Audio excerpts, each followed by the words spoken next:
Hi everybody. Hi. Welcome to Faith Night Friday. I'm sorry. I don't know. I felt something on my lip. Anyway, here we are. If this is your first time joining me, my name is Emma, and I come on here. I try to be on here every Friday, but things happen, and it just doesn't happen. But I'm trying to be consistent, and I'm trying to be on here as much as I can. I try to think that when I am doing this, that I am being inspired by the Holy Spirit, and that what I say to you or what I'm trying to share with you, it's discernment from the Holy Spirit. And I'm not just talking just to talk or say something that really isn't really biblical or isn't really going to really help you. So with that being said, what I do is that I'm learning just as I read, because what I do is that I read chapters out of the Bible, and right now we are in Kings chapter 20, and I've been going through this ever since I think I started with Samuel, and I've been at it. I haven't skipped anything. I'm still going through the chapters. I think I started with Samuel, and I haven't changed at all. I haven't skipped. I haven't gone like from the Old Testament and jumped to the New Testament. No, I'm still in the Old Testament.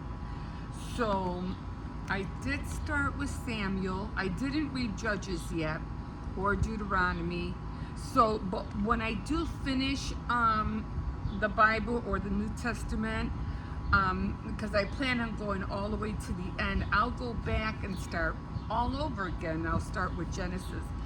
So I did start with Samuel, and now we are on First Kings and chapter 20. No, actually I think it's 21. Was it 20? Yeah, it was. I didn't bring a pencil with me, so it's chapter 20. Okay, so what I do I have a pen in here? No, I don't. Okay, so what I do is that I just read the chapter of whatever book I'm in, and then I'll give my own thoughts on it, and then I'll read something from a commentary, and to see if my thoughts go along with the commentary of what it has to say of what I felt I got from that chapter. Sometimes it lines up without me even reading the commentary first. I try not to do that because I don't want to take away of you thinking, oh, well, she already read that before. That's not come. She knows what it said or how it made her feel because she already read it. No, I have not read it yet. So that's a come. I don't like to read the commentary until after I'm done, and then I like to think, okay, well, what did that chapter share with me? And then I say it, or I tell you, and then I'll go to the to the commentary. It's called Nelson's Quick Reference. It looks like this. I'm showing you lots of times, but just for those who are first time here, this is how it looks like. And it's Nelson's Quick Reference, chapter by chapter Bible commentary by Warren W. Wiersbe? I don't know. Okay, so let's just dive in, and we are at war with Assyria. So I'm just gonna dive in and just start reading. Okay, so war with Syria. King Ben-Hadad of Syria gathered all his troops and supported by 32 other rulers with their horses and chariots. He marched up, laid siege to Samaria, and launched attacks against it. he sent messengers into the city to King Ahab of Israel to say, King Ben-Hadad demands that you surrender to him your silver and gold, your women, and the strongest of your children. Tell my lord King Ben-Hadad, I think I'm saying it wrong, that I agree. He can have me and everything I own. Ahab answered. Later, the messengers came back to Ahab with another demand from Ben-Hadad, and sent your word that you were to hand over to me your silver and gold, your women, and your children. I'll put here just in case it flies away. Now, however, I will send my officers to search your palace and the homes of your officials, and to take everything they consider valuable. They will be there about this time tomorrow. King Ahab called in all the leaders of the country and said, you see that this man wants to ruin us? He sent me a message demanding my wives and children, my silver and gold, and I agreed. The leaders and the people answered, don't pay any attention to him, don't give in. So Ahab replied to Ben-Hadad's messenger, tell my lord the king that I agreed to his first demand, but I cannot agree to the second. What was the first demand? Oh, to surrender the silver and gold, the women, and the strongest of your children. Then what was the rest? Oh, to take everything else? To take the women, sure, however I said, I don't know. Sounds like the first thing. I don't know what the rest was. It sounds the same. Okay, so the leaders and the people answered, don't pay any attention to him, don't give in. So Ahab replied to Ben-Hadad's messengers, tell my lord the king that I agree to the first demand, but I cannot agree to the second. The messengers left and then returned with another message from Ben-Hadad. I will bring enough men to destroy this city of yours and carry off the rubble in your hands. May the gods strike me dead if I don't. King Ahab answered, tell the king Ben-Hadad that a real soldier does his bragging after a battle, not before it. Ben-Hadad received Ahab's answer as he and his allies, the other rulers, were drinking in their tents. He ordered his men to get ready to attack the city, and so they moved into position.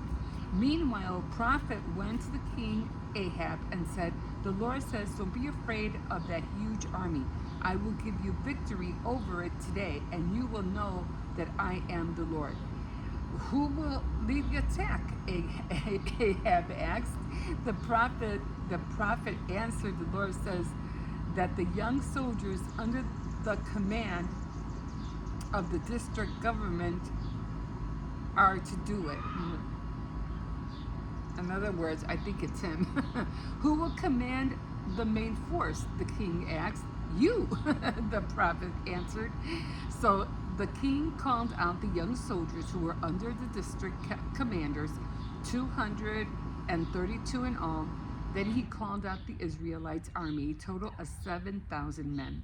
The attack began at noon, and Ben-Hadad, I know I'm saying it wrong, but I think I got it kind of close, and his 32 allies were getting drunk in their tents. The young soldiers advanced first. The scouts sent out by Ben-Hadad reported to him that a young group of soldiers was coming out of Samaria. He ordered, take them alive, no matter whether they are coming to fight or to ask for peace. The young soldiers led the attack, followed by the Israelites' army, and each one killed the man he fought. The Syrians fled with the Israelites in hot pursuit, but Ben-Hadad escaped on horseback, accompanied by some of the cavalry. King Ahab took to the field, captured the horses and chariots, and inflicted a severe defeat on the Syrians. Then the prophet went to King Ahab and said, "Go back and build up your forces and make careful plans, because the king of Syria will attack again next spring." Second, Syria attacked. The king's officials said to him, "The gods of Israel are mountain gods, and that is why the Israelites defeated us. But we will certainly defeat them if we fight them in the plains. Now remove the 32 rulers from their commands and replace them with the field commanders. Then call up an army as large as the one that deserted you, with the same number of horses and chariots. We will fight the Israelites in the plains, and this time we will defeat them."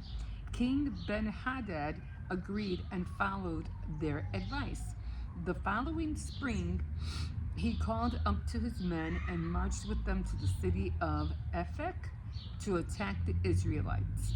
The Israelites were called up and equipped. They marched out and camped into two groups facing the Syrians. The Israelites looked like two small flocks of goats compared to Syrians, who spread out over the countryside. A prophet went to King Ahab and said, "This is what the Lord said: because the Syrians say that I am a god of the hills and not of the plains, I will give you victory over their huge army, and you and your people will know who I am, the Lord." For 7 days, the Syrians and the Israelites stayed in their camps facing each other. On the seventh day, they started fighting, and the Israelites killed 100,000 Syrians. The survivors fled into the city of Ephek, where the city walls fell on 27,000 of them. Ben-Hadad also escaped into the city and took refuge in back room of a house. His officials went to him and said, "We have heard that the Israelites' kings are merciful. Give us permission to go to the king of Israel with sackcloth around our waists and ropes around our necks, and maybe he will spare your life." So they wrapped sackcloth around their waists and ropes around their necks, went to Ahab and said, Your servant Ben-Hadad pleads with you for his life." Let's see if Ahab says, "Okay." King Ahab, is he still alive? Good. He's like a brother to me. Ben-Hadad officials were watching for a good sign, and went to Ahab, said, "Brother." They took it up at once and said, "As you say Ben-Hadad is your brother, bring him to me." Ahab ordered. When Ben-Hadad arrived, Ahab invited him to get into the chariot with him. Ben-Hadad said to him, "I will restore to you the towns my father took from your father, and you may set up a commercial center for yourselves and Damascus, just as your father did in Samaria." Ahab replied, "On these terms, then, I will set you free." He made a treaty with him and let him go. A prophet condemns Ahab. And at the Lord's command, a member of the group of the prophets ordered a fellow prophet to hit him, but he refused. So he said to him, "Because you have disobeyed the Lord's command, a lion will kill you as soon as you leave me." And as soon as he left, the lion came along and killed him. Then the same prophet went to another man and said, "Hit me." This man did so. He hit him hard blow and hurt him. The prophet bandaged his face with a cloth to disguise himself and went and stood by the road, waiting for the king of Israel to pass. As the king was passing by, the prophet called out to him and said, "Your Majesty, I was fighting in battle with a soldier brought and captured enemy to me." Now, wait. "Your Majesty, I was fighting in the battle when a soldier brought a captured enemy to me and said, 'Guard this man. If he escapes, you will pay for it with your life, or else pay a fine of 3,000 pieces of silver.' but I got busy with other things, and the man escaped.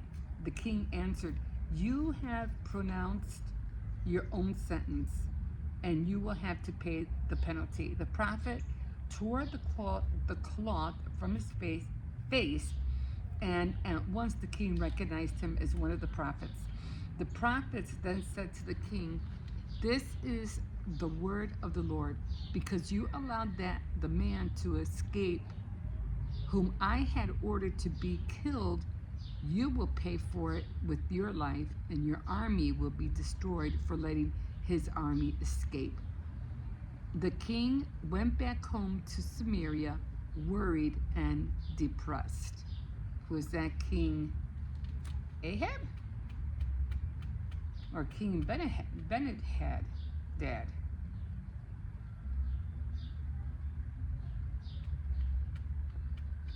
I'm trying to figure this out. Okay, well, but I don't know. I could have sworn I read the chapter last night. I go through it, I go like on um almost like not a tutorial, but where they read the prophet. It's like what is that called? It's not a commentary, but it's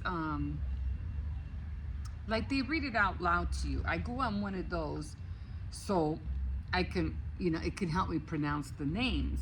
But I don't remember reading this.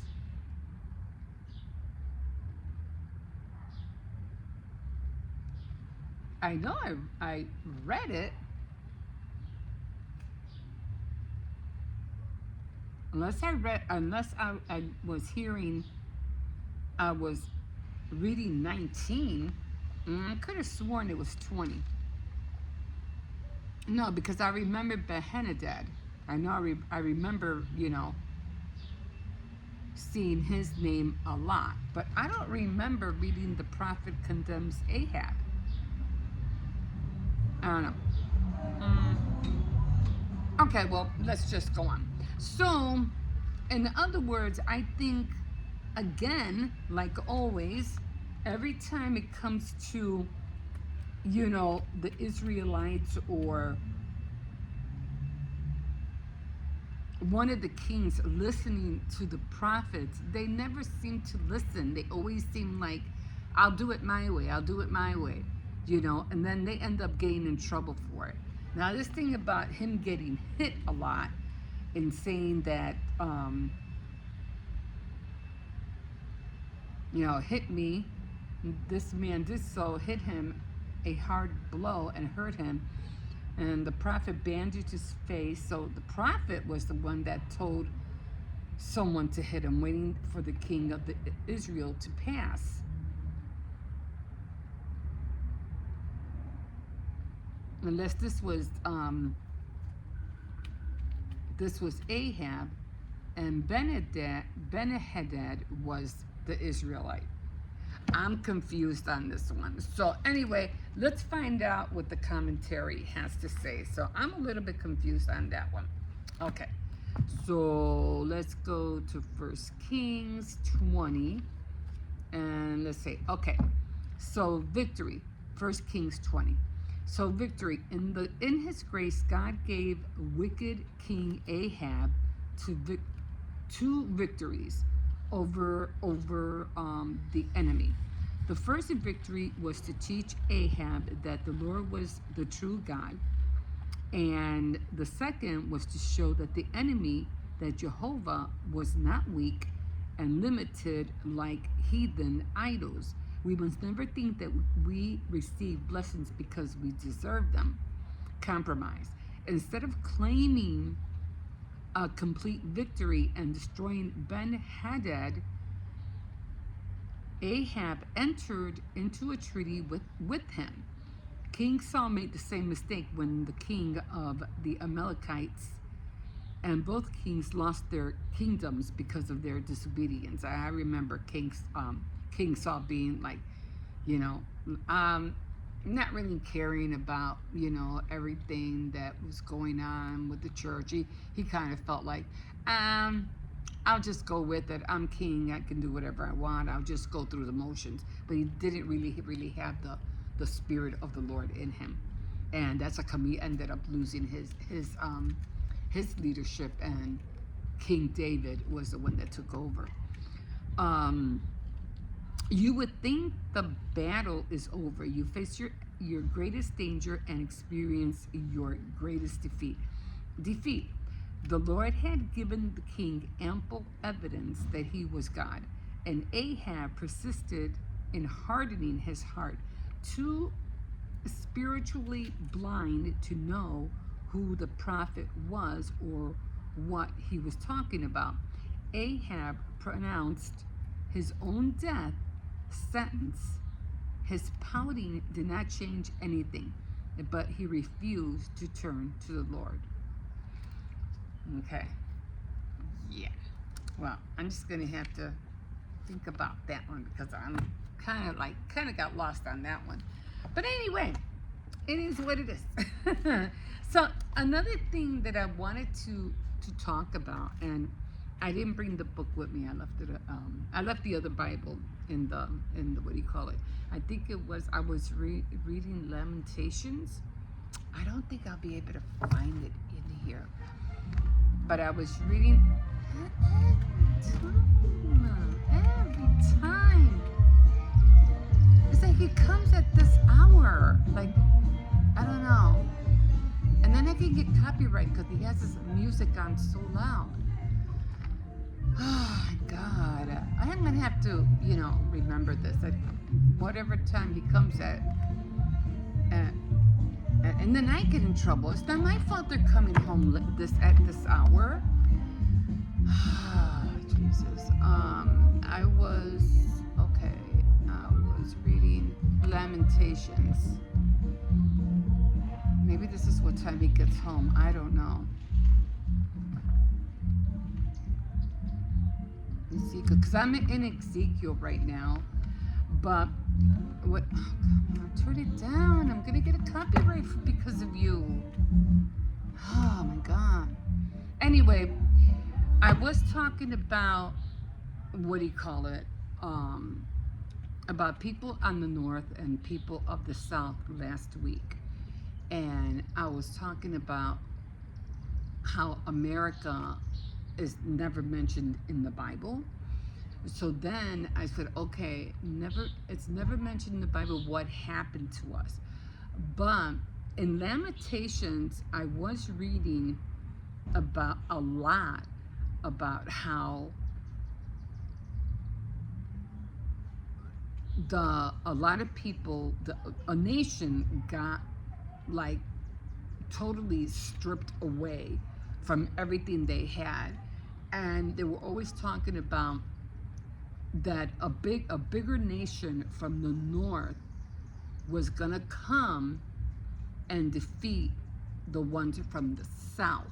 Now, I don't know, but they keep talking about north and south. Now, we don't know if the north is like somebody took over America, and now because we're considered the north, so I'm not sure if some other great nation took over America and that now we're under their like command or whatever, but we're still here, but we're under somebody else, but we're no longer America. We're under the north because it's still cause we're not the south, but we are the north, and so then the north ends up going against the south, but the north at the end always wins.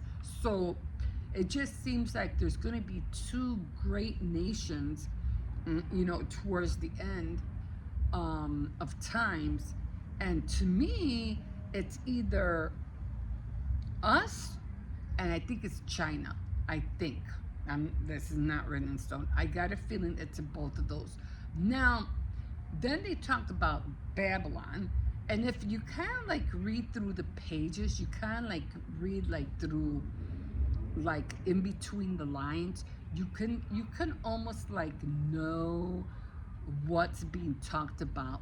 What, you have to like read in between the lines, and that's what I always say about getting discernment, because even though the Bible has a lot, of it talks a lot about what's going on, you know, in the Old Testament, what happened in the New Testament. Remember, everything in here is like directing you and telling you what's going to happen at the end times, because there's a lot of spiritual writings. This is the hand of God. This is what he wrote. So whatever you read in the Old Testament is just like it depicts what's going to happen in the future.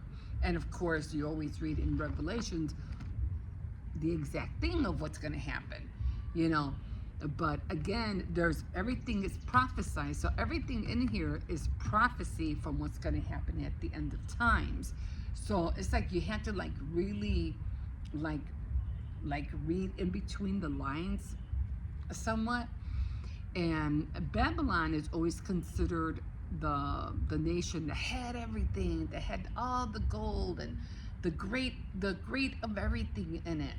But it also talks about how they lost sight of the truth. They lost sight of the word. They don't even care, and how at the end, at the latter days of who they were worshiping all these different gods, and doing all the devils, or everything that had to deal with devilish things.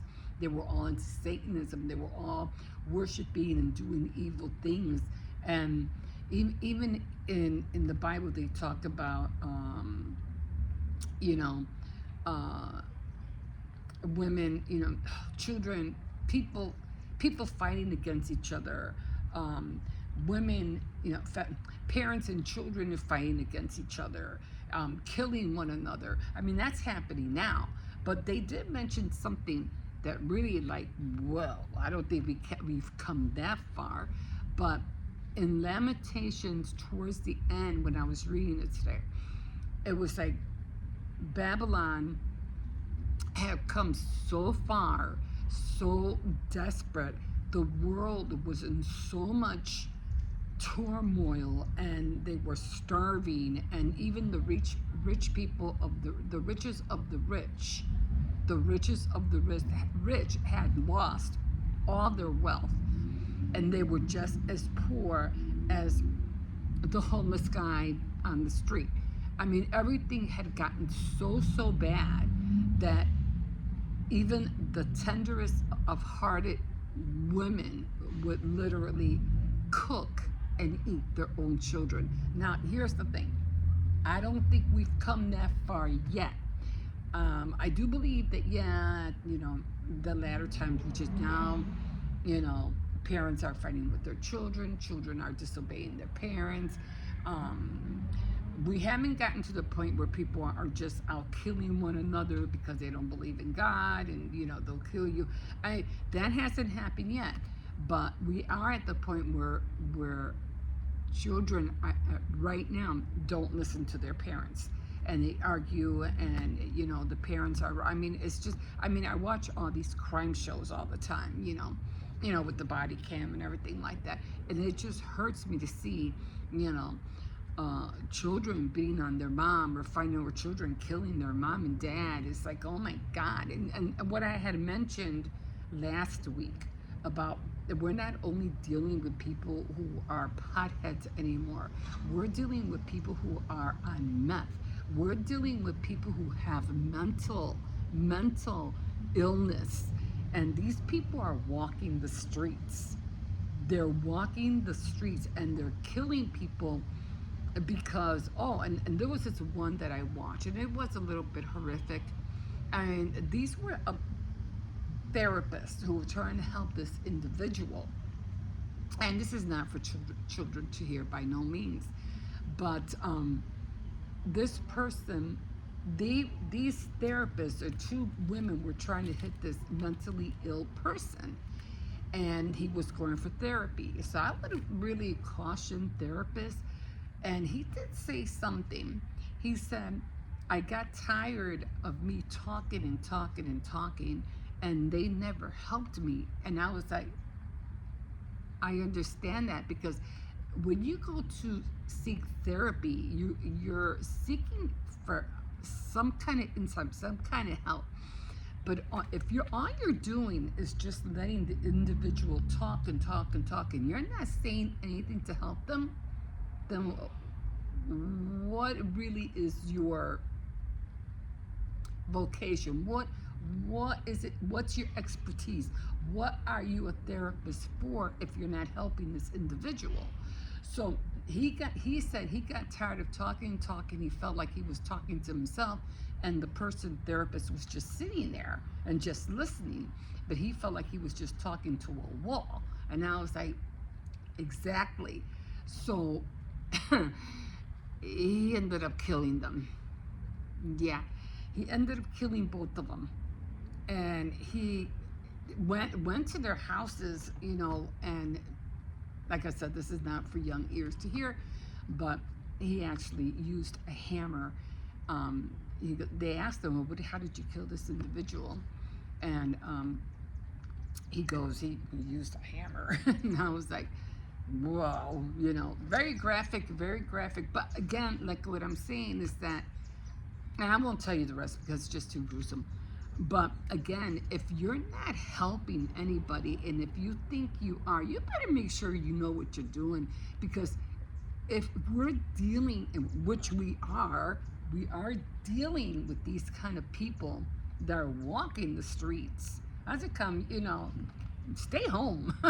Don't go out at night, especially, especially youngins who are like trying to think they know everything. They know, they're smarter than everybody. They're the ones that are getting fooled by far. They are like, they don't know. They don't know. And I think that's why it's so important to raise, which I see now, is to raise your children with the word, because at least this way they'll be able to protect themselves. They'll know how to protect themselves spiritually, so they'll have the hand of God behind them and always, be protected. And when you're not raised like that, then you're literally walking on no man's land, because it's like you walking in a wilderness and you have no gear on you or nothing to prevent you from getting attacked by a bear or a tiger. It's like you're gonna get mauled, you're gonna get killed.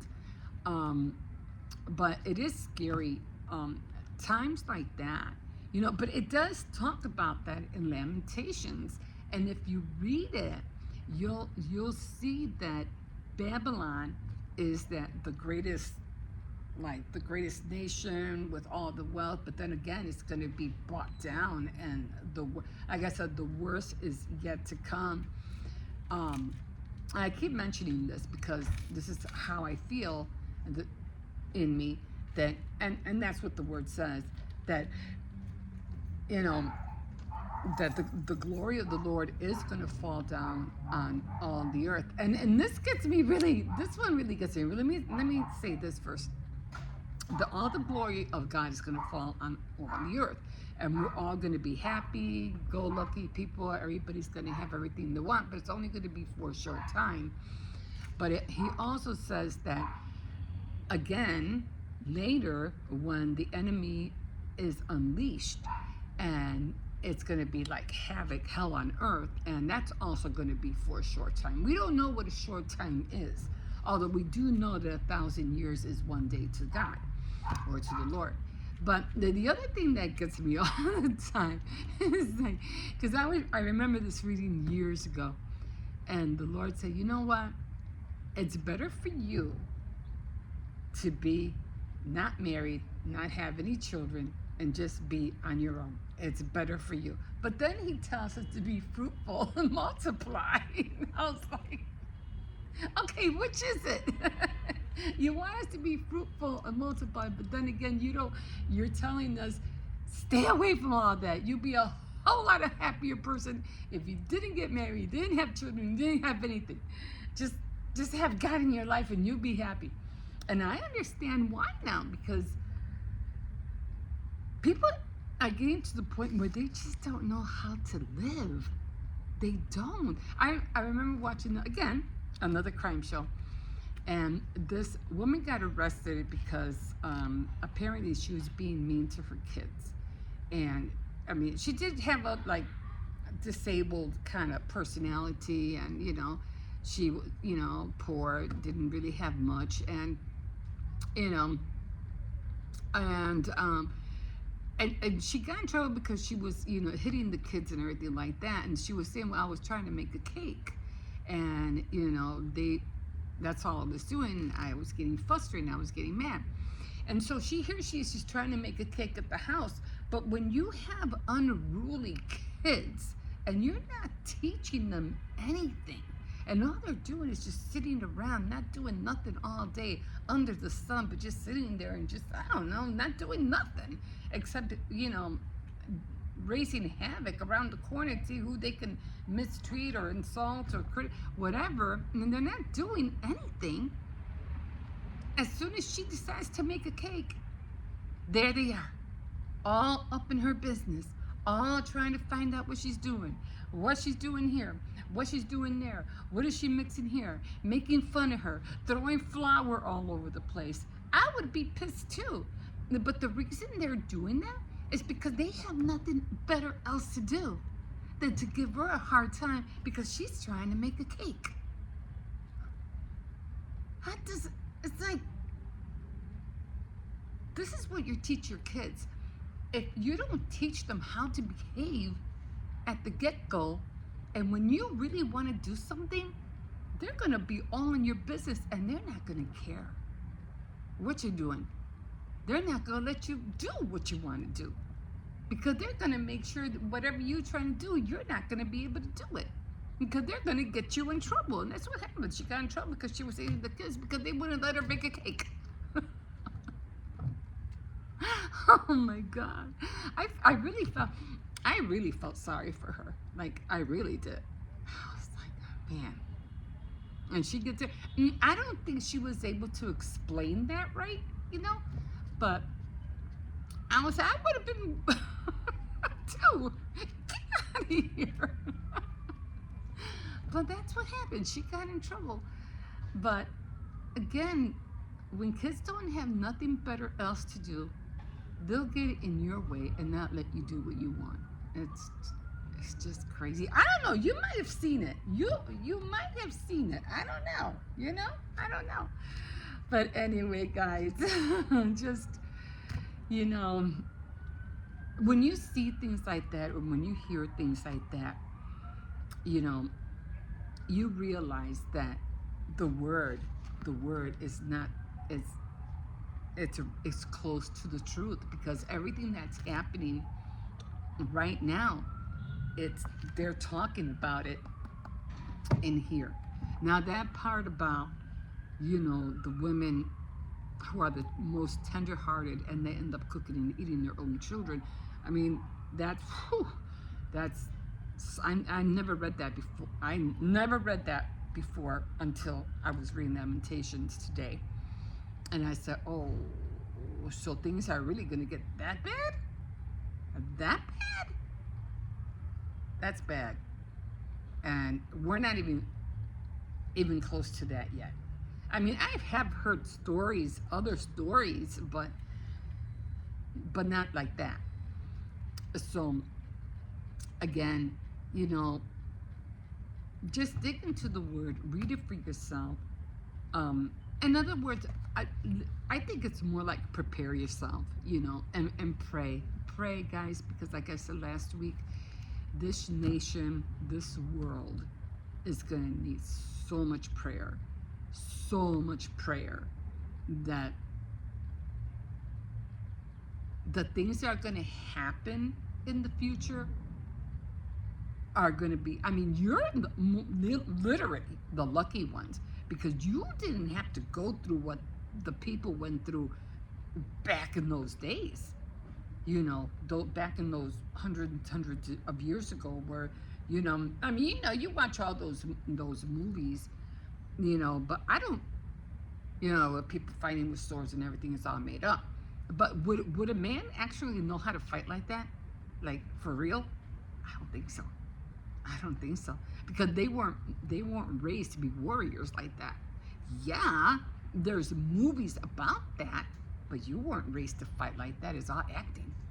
But if it ever came to push and shove, where you literally had a fight with a sword, yeah, I think your head would be like chopped off instantly. You wouldn't have a prayer. You wouldn't be able to fight like that. You wouldn't. So, I don't know. It's scary. It's scary to know. It's scary to know. But anyway, I'm going to leave you here because I'm already, wow. No, but I'm going to leave you here. Think about what I said. And like I said, get on your knees. Pray for this world, because this world is going to need so much prayer. So much stuff is going to happen. I'm not saying it's going to happen in the near future, but it will affect maybe not my children, maybe not your children right now, but it is going to affect your great-great-grandchildren and the ones after that, because they're the ones that are going to see all that. They're the ones that are going to have to go through all of that. So you're the lucky ones right now. We're the lucky ones right now. The people who were born like in 1950, 1940 and 50, they just made it through a threshold that God spared them. And they're sparing those who are born 1960, 70, maybe 80 and 90. We're still being spared. But anybody born after the 20th century, or 2030, 2040, or 2050,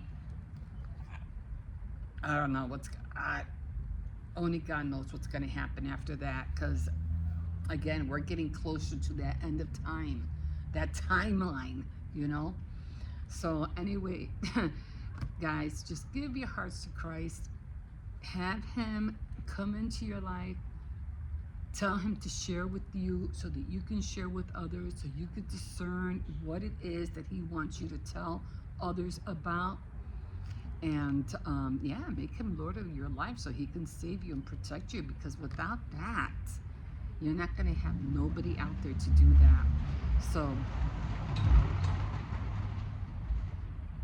yeah, I think it's Flag Day or something like that. Anyway, I'm going to leave you here, guys. And, oh, I forgot. Let's read. I don't know if I have time for this, but I'm just going to grab one card. And I don't know if I can see. I hope I didn't take out the same card I did last week. But I have these cards that I've been reading out of.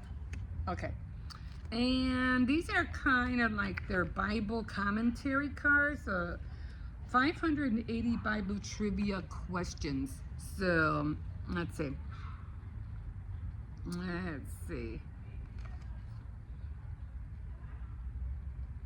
Okay, so who was Ahab's, you were just reading about Ahab. Who was Ahab's wife? I have the vaguest idea. Who was the first person to see Jesus resurrected? Mary. Mary Magdalene. Okay. Faith without blank is useless.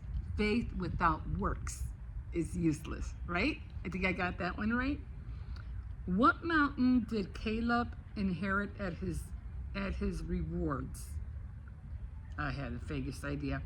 How many times was Naaman supposed to dip in the water in the river to be healed out of leprosy? I don't know. Name an apostle whose name begins with the letter T. Timothy? It's the only one I could think of. Okay, so let's find out. Okay, who was Ahab's wife? Jezebel? I didn't know that. Okay.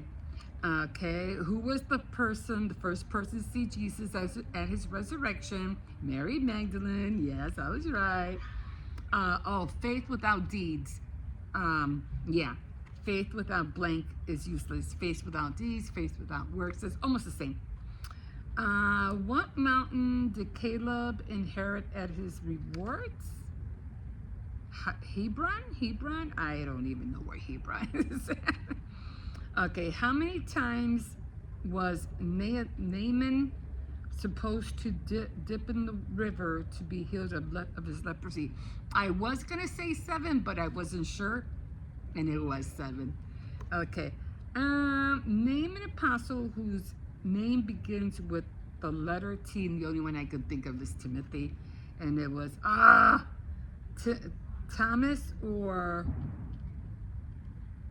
Thaddeus? I thought it was Timothy. Wasn't Timothy wasn't he a prophet? Or, oh no. Oh well, I thought it was Timothy. Anyway, guys, I'm gonna close this up. I think I've been on here almost an hour. Okay, guys, so anyway, I'm gonna go in. You guys have yourself a happy Friday, and yeah, we'll see you next time on Faith Night Friday. Have a good night. Bye.